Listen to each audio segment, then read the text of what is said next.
All right, guys. As always, under a Trump presidency, there was a lot of news today, as there always is. I guess the biggest news of the day was the stock market crashed pretty big. S&P 500 was down 2%. This is all being caused by the uncertainty surrounding Trump's tariffs. But beyond that, there was some interesting news that I wanted to cover that many of you probably didn't know. And it is this bombshell article here by Politico. So it says here, this tweet right here, news. Trump abruptly assembled his cabinet today to let them know Elon Musk is not in charge of hiring/firing. They are. It was an abrupt admonition that appeared aimed at the mounting legal scrutiny of Musk's power over the government. Now, here's an interesting question that I have noticed that nobody has asked, okay? Out of all the people in government who could easily do this job of cleaning up the government, making it more efficient, Elon Musk is not the only person that can do this. There are plenty of other people who have the skills to do this. So the question becomes, why would you choose Elon Musk? Oh, that's right, because he gave an insane amount of money to your campaign. It's that simple. That is exactly what happened. He gave you an insane amount of money. You went to him. Hey, with all this money you've given me, what would you like in return? Make a department that is named after Doge, which is my favorite meme coin, the Doge coin, meme coin. Make a department based off of that. We're going to call it Doge, which stands for the Department of Government Efficiency. Make me the head and give me the power to clean up the government. And that's what he got. It is extremely controversial, not only because Elon Musk is the richest man in the world and he's also just very unliked, but also this guy was not elected. You essentially have an unelected bureaucrat telling people who were, at the very least, had to go through a political process. At the very least, they got appointed by Trump and they had to get confirmed by the Senate. Elon Musk didn't even have to do that.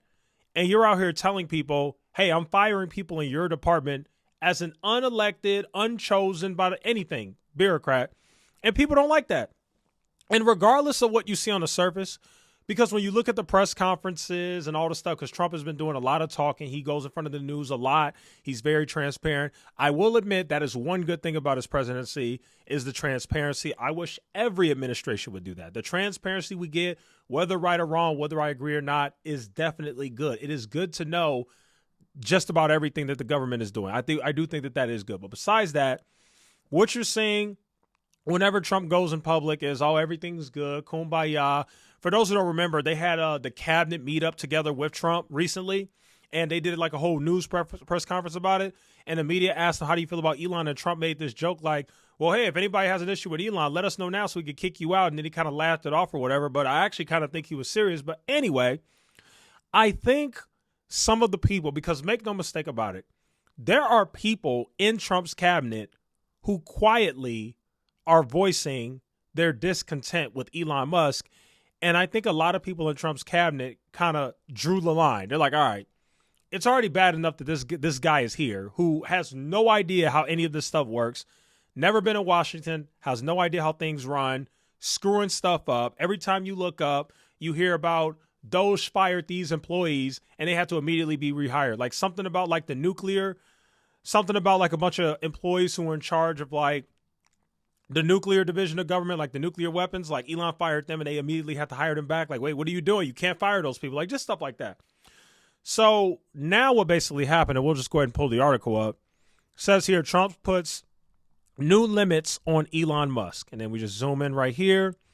It says here, President Donald Trump convened his cabinet in person on Thursday to deliver a message.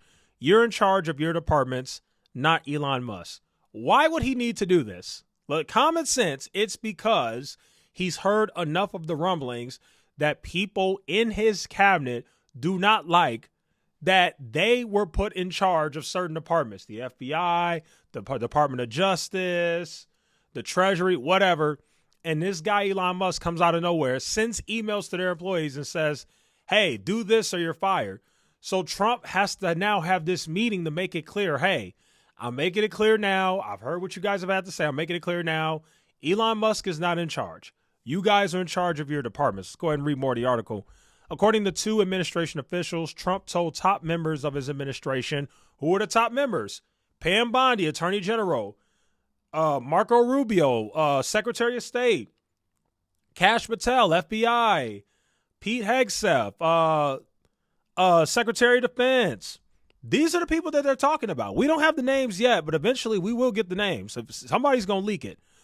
Trump told those people that Musk was empowered to make recommendations to the department, but not to issue unilateral decisions on staffing and policy. Musk was also in the room. So Trump basically said, all right, Elon, come here. We got to make this clear. We got to stop all this confusion. Let's just make this clear. So they all got in the room quietly without the media.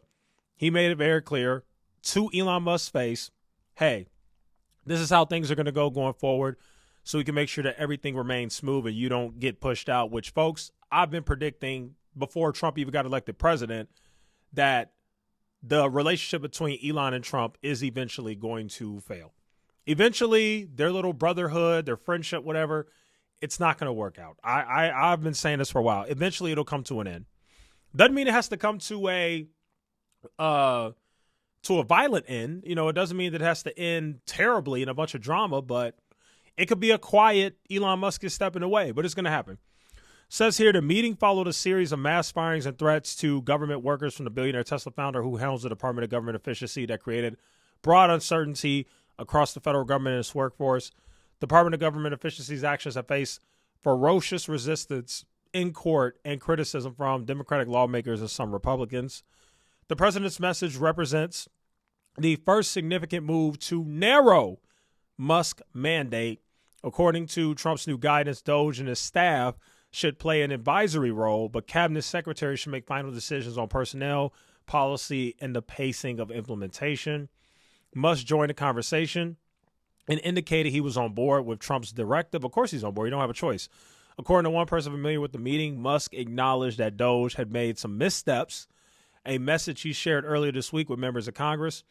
Trump stressed that he wants to keep good people in government and not to eject capable federal workers en masse, but his administration has in recent weeks fired tens of thousands of federal workers across numerous agencies in a series of blanket terminations.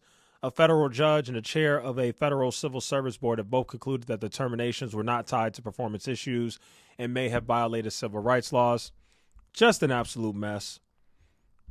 Then it says here, as the secretaries learn about and understand the people working for the various departments, they can be very precise as to who will remain and who will go. He wrote, we say the scalpel rather than the hatchet, the combination of, okay, blah, blah, blah. So, yeah, you're starting to see some cracks in the relationship between Trump and Elon Musk. I completely saw this coming.